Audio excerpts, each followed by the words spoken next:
Students, ఈ రోజున మనం మన కిచెన్ గార్డెన్కి కావాల్సిన ఒక సేంద్రీయమైన ఎరువును ఎలా తయారు చేయాలో మీకు చెప్తానన్నమాట ఈరోజు. మరి రసాయనిక ఎరువులని వాడడం వల్ల మొక్కలకి రసాయనిక ఎరువులు వేస్తుంటే మనకి అవి తినడం వల్ల క్యాన్సర్ వస్తుందని పరిశోధనలో తెలిసింది కదా. మరి అలాంటి రసాయనిక ఎరువుల్ని వాడకూడదు. సేంద్రీయమైన ఎరువు అంటే మీకు ఎలా తయారు చేయాలి ఏంటి అన్నది మీకు చూపిస్తాను. దీన్ని జీవామృతం అంటారనమాట. ముందుగా మనం ఆవు మూత్రం తర్వాత ఆవు పేడ రెండు కలిపింది ఒక బకెట్ మనం పెట్టుకున్నాం. అలాగే బెల్లం కొంచెం మట్టి, అట్లాగే ఒక శనగ పిండి అనమాట. ఇవన్నీ కూడా ఈ 5 రకాలు మనం ఈ వాటర్లో డైల్యూట్ చేయాలి. బాగా చేసి ఒక 3 రోజుల పాటు నిల్వ ఉంచుకుని ఆ ద్రావణాన్ని మనం మొక్కలకి కింద ఎరువుగా ఇవ్వాలి. అలా ఇస్తే చక్కటి కూరగాయలు పుష్పాలు అవన్నీ మనకి మంచి పంట బాగా వస్తుంది అనమాట. అలాగే పురుగులు కూడా పట్టకుండా ఉంటాయి. పురుగులు పట్టకుండా ఉండాలని మనం రసాయనిక మందులు అన్నీ వేసేస్తున్నాం కదా ఆకుకూరలు వాటిల్లోనూ. ఆ పెస్టిసైడ్స్ మనకు పట్టేస్తున్నాయి. కాబట్టి మనం న్యాచురల్గా ఇలా తయారు చేయడం మన స్కావెంజర్స్ వంట ఆవిడ ఇద్దరు కూడా మీకు చూపిస్తారు ఎలా చేయాలో. ఏమా చూసి నేర్చుకుని మీరు కూడా ఫ్యూచర్లో ఇలాగే సేంద్రియ ఎరువులు వాడకాన్ని ఉపయోగించాలని తెలుసుకోవాలి. ఓకేనా? తీసుకోమ్మా. ముందుగా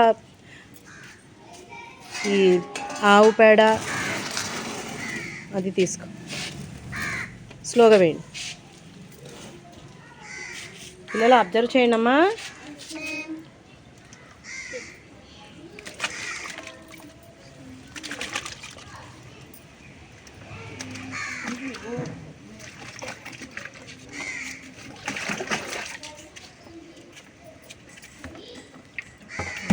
ఒకసారి కర్ర తీసుకుని కలిపి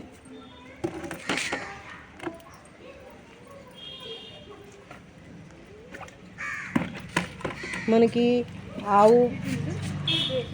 ఆవు పేడ ఆవు మూత్రం కూడా ఎరువులకి చాలా మంచిది అన్నమాట.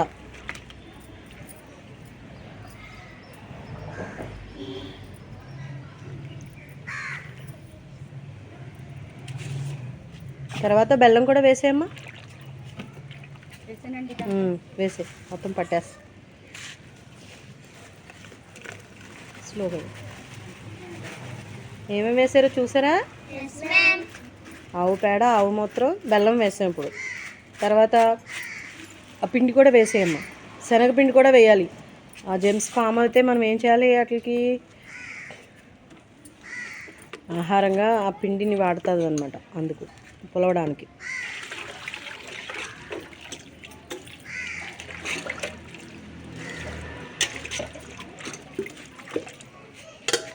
మట్టి కూడా మట్టి కూడా వేస్తున్నాం. ఏ మట్టి అయినా పర్వాలేదు.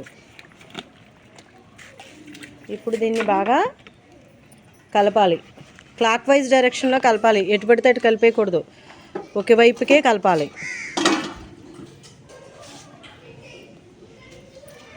సవ్య దిశలో కలపాలి. గడియారం వైపు అటువైపు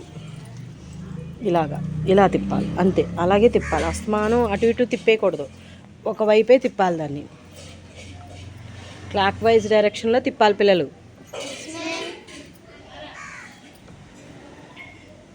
దీన్ని మూత పెట్టి ఉంచాలి.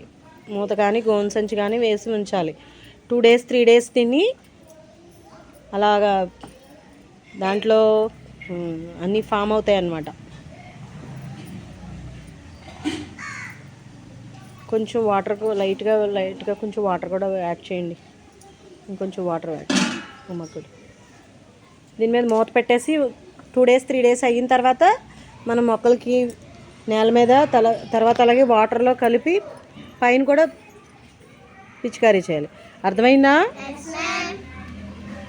మరి మీ స్కూల్ పేరు ఏంటో చెప్తారా?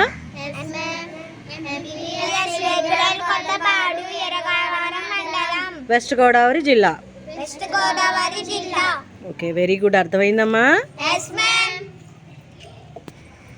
మన కిచెన్ గార్డెన్ కూడా చూపిద్దాం.